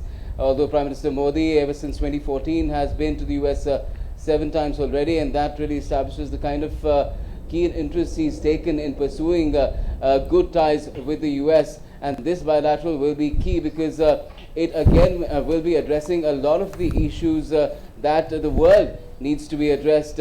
And apart from that, you need issues such as if we've not been able to do a trade pact, which has been something that India and the US have been working on. We've been seeking greater market access for our goods and services. Services are a key component of what India brings to the world, not just to the US. So market access could be one big issue that the industry back home will also be looking at. India has tremendous capabilities and India is also looking for investments. India can export a lot. India has a trade surplus with the US as well. That is something that could be addressed. And apart from that, climate is a huge issue in that bilateral that could come up, because we're hearing that the US could announce that, or the bilateral meeting could be used to announce that the US is joining the International Solar Alliance, which is an initiative by India and France. And that is another development that we could really expect. Apart from that, there are multiple issues that India and the US can take up and take forward, ranging from education to capacity building to connectivity, as Professor Pandey mentioned. And the same goes with Japan. We've been long-standing partners. Japan has been, of course, helping India out in a lot of different projects, from bullet trains to key infrastructure projects. Australia, the bilateral relationship has really taken off very speedily in recent times, and that is also something that Prime Minister Modi is very keen to develop. We just had a 2+2, the first one, the inaugural one in Australia, and that is another bilateral relationship that really requires a lot of work at both ends to really live up to its potential. All right. Absolutely, Gautam. In fact, Dr. S. Jaishankar has just tweeted that he's had a bilateral conversation with his Australian counterpart just days after they met in New Delhi as part of the 2+2 dialogue between India and Australia. Thank you so much for having joined us, Gautam. Also, Ambassador Dayal and Dr. Aparna Pandey, thank you so much for your views. Thank you. Well, notably, India's Foreign Secretary Harshvardhan Shringla has asserted ahead of the Quad summit that the AUKUS military alliance between the US, UK and Australia will not impact the Quad partnership in any way. Yeah, and he also said that External Affairs Minister Dr. Jaishankar took up the issue with UK Foreign Secretary not extending recognition of the vaccine certification to Covishield and has gotten assurance of early resolution of the issue from the UK. And the Foreign Secretary also outlined India's priorities for the welfare of the Indian diaspora in US, the upcoming defense military exercises between India and the US. Here's more. Addressing a media briefing, India's Foreign Secretary Harshvardhan Shringla talked about the strong bilateral trade and economic linkages between India and the United States, and that the Prime Minister's visit to the US was likely to give direction to important bilateral mechanisms between the two countries. We have very strong trade and economic linkages, bilateral trade. In the defense sector, we've had a number of I would say exchanges. We are now preparing for exercise Yuddha Abhyas, which is the army level exercises. As we speak, we are also participating in the Malabar. The visit is also expected to provide momentum. In other words, would provide direction to some of the important bilateral mechanisms that we have. Responding to a question on the impact of the newly formed alliance between Australia, US and the UK known as AUKUS on the upcoming in-person Quad meeting to be attended by PM Modi, the Foreign Secretary said that the alliance is not relevant to Quad and that both groups are not of a similar nature.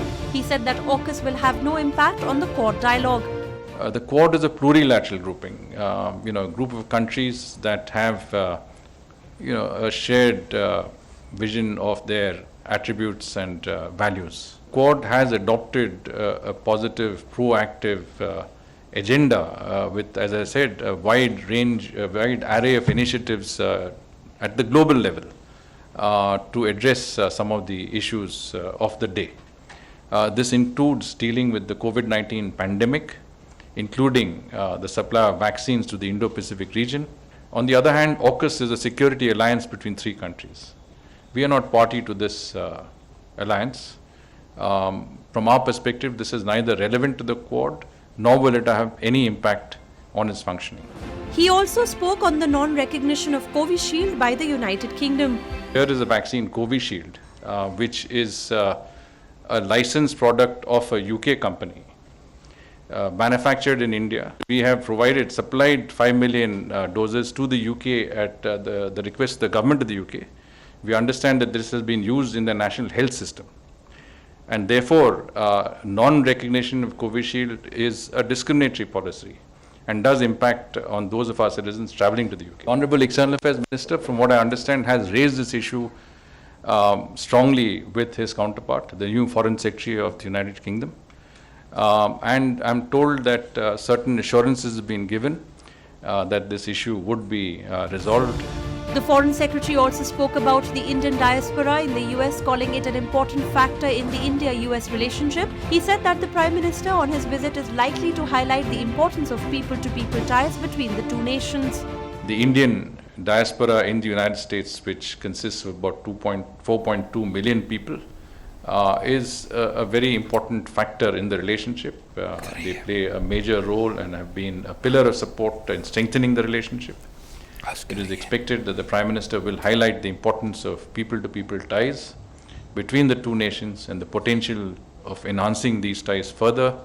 We appreciate the facilitation that has been provided by the United States in helping Indian students travel to the US for the beginning of their term. The importance of smooth post-COVID travel, especially for students, is also an important factor and is expected to be discussed. All eyes are now on the action-packed visit of PM Modi to the US starting Wednesday. Key discussions with United States President Joe Biden are on the agenda. The two leaders will review the robust India-US ties and how these can be enriched further. Newsnight Desk, DD India.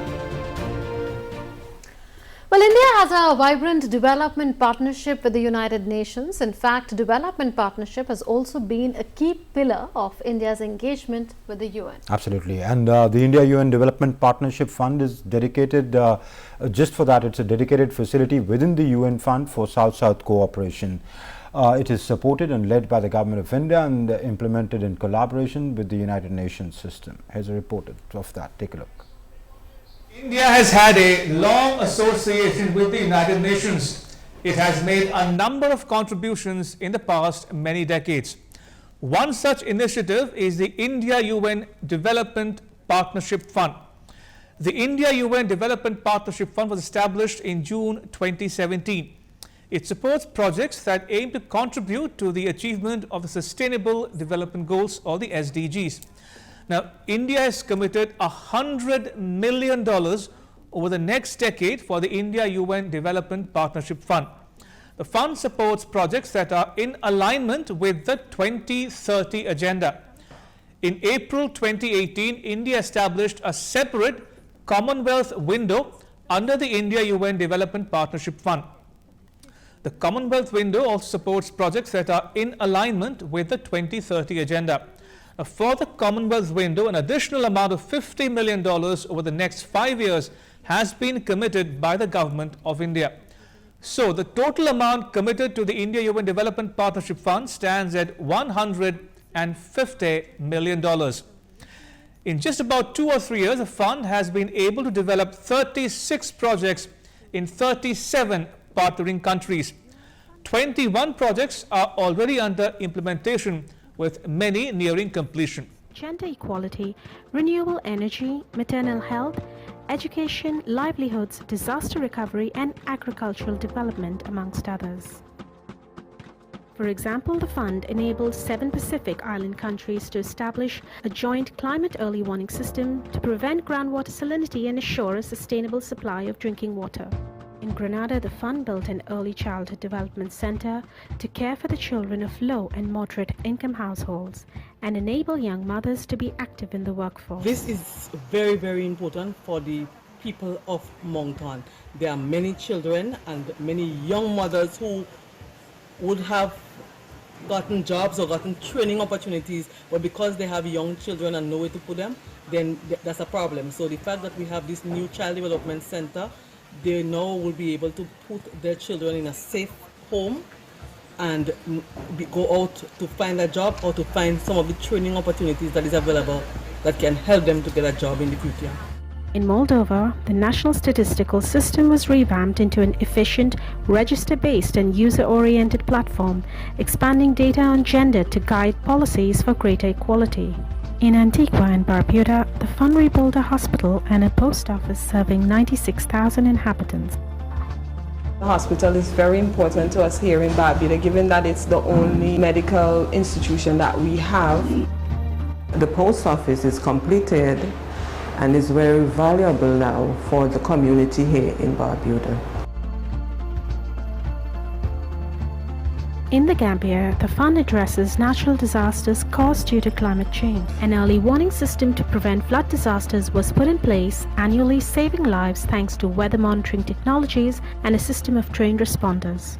In Papua New Guinea, the fund built and equipped a center for excellence in information technology. What we have found is that many of the courses or the programs that have been put in place to be run or offered through this center are very much needed in the day-to-day operations of our workforce, not just here in Papua New Guinea, but as I said, in other parts of the Pacific region as well.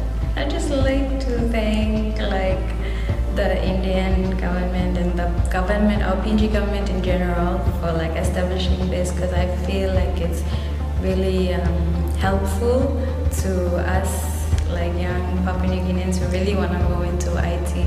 The India-UN Fund is already working with 13 United Nations agencies, funds and programs. The fund leverages the comparative advantage of the United Nations, its universal presence, cost-effective implementation and wealth of sustainable development experience. United Nations Office for South-South Cooperation serves as the Fund Manager and Board of Directors Secretariat for the Fund. India's leadership in South-South cooperation has been appreciated by all partners. And the Fund focus on supporting people in least developed countries, small island development states, and landlocked developing states reflects our ambition to reach those that are left furthest behind and to reach them first. Let me commend India once again for its leadership and solidarity, and I look forward to further engagement on this timely initiative. I'm therefore delighted that India is demonstrating such strong leadership to helping others through the India-UN Development Partnership Fund. India's commitment is also very timely, as the world strives to advance the 2030 Agenda for Sustainable Development. The Fund is an excellent example of South-South cooperation. Guyana has benefited from 2 projects under the Fund, the most recent being the assistance we are receiving in responding to the COVID-19 pandemic. UNFPA is a proud partner of Government of India and United Nations Office of South-South Cooperation in advancing population and development issues through a highly successful mechanism of India-UN Development Partnership Fund. Recently, the India-UN Fund has rapidly responded to the COVID-19 emergency, staying true to India's tradition of Vasudhaiv Kutumbakam, or the world is one family. Overall, the Government of India has unconditionally provided medical supplies to over 120 countries. This includes 5 countries receiving financial support through the India-UN Fund. India's efforts in promoting sustainable development through the India-UN Development Partnership Fund will be an important contribution to the collective success of the Global South in achieving the Sustainable Development Goals.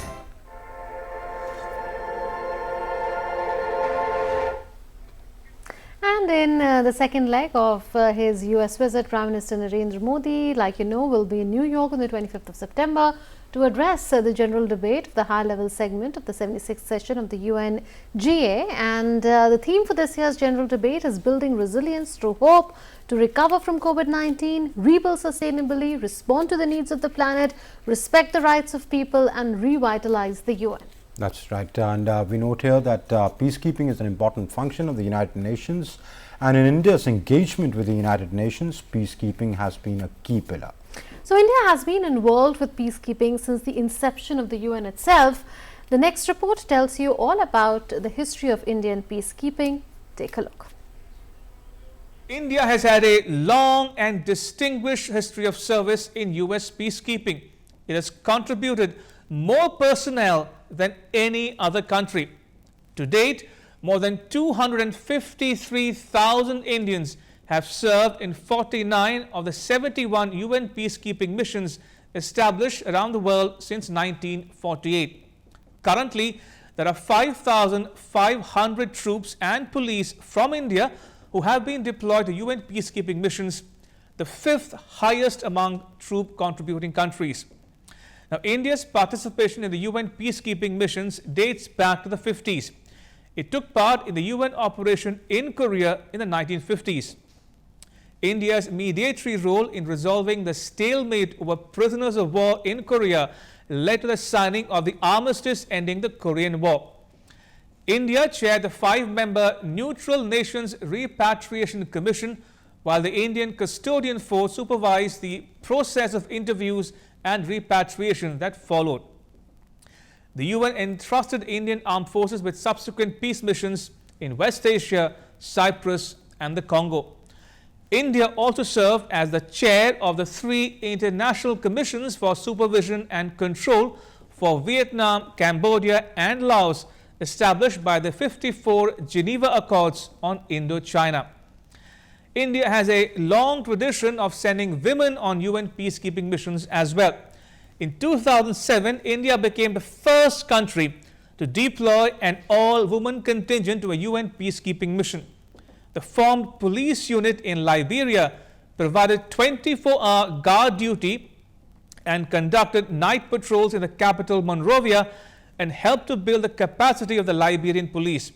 Hailed as role models, these women officers not only played a vital role in restoring security in the West African nation, but also contributed to an increase in the number of women in the Liberian security sector. In addition to their security role, the members of the female Indian Formed Police Unit also distinguished themselves through humanitarian service, including organizing medical camps for Liberians, many of whom have limited access to healthcare services. Indian veterinarians serving with the UN mission in South Sudan stepped up to help cattle herders who were losing much of their stock to malnutrition and disease in the war-torn nation. The Indian contingent in South Sudan has gone the extra mile by giving vocational training and life-saving medical assistance, as well as carrying out significant road repair work. Indian contingent in the Upper Nile region received UN Medals of Honor for their dedication and service in peacekeeping. Now, India's long-standing service has not come without cost. 173 Indian peacekeepers have paid the ultimate price while serving with the UN. India has lost more peacekeepers than any other member state.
The contribution you have made to inspiring Liberian women, to impart in them the spirit of professionalism, to encourage them to join those entities, those operations that protect the nation.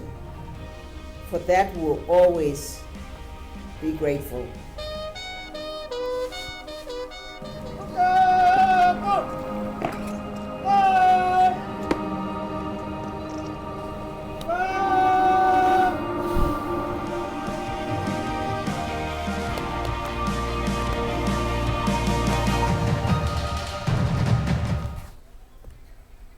So, India is also building up to Prime Minister Narendra Modi's address to the UNGA on the 25th of September, which is Saturday.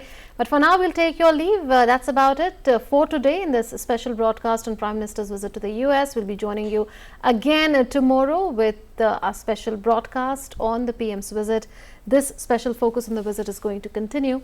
Thanks for watching. Thanks for watching. Namaskar.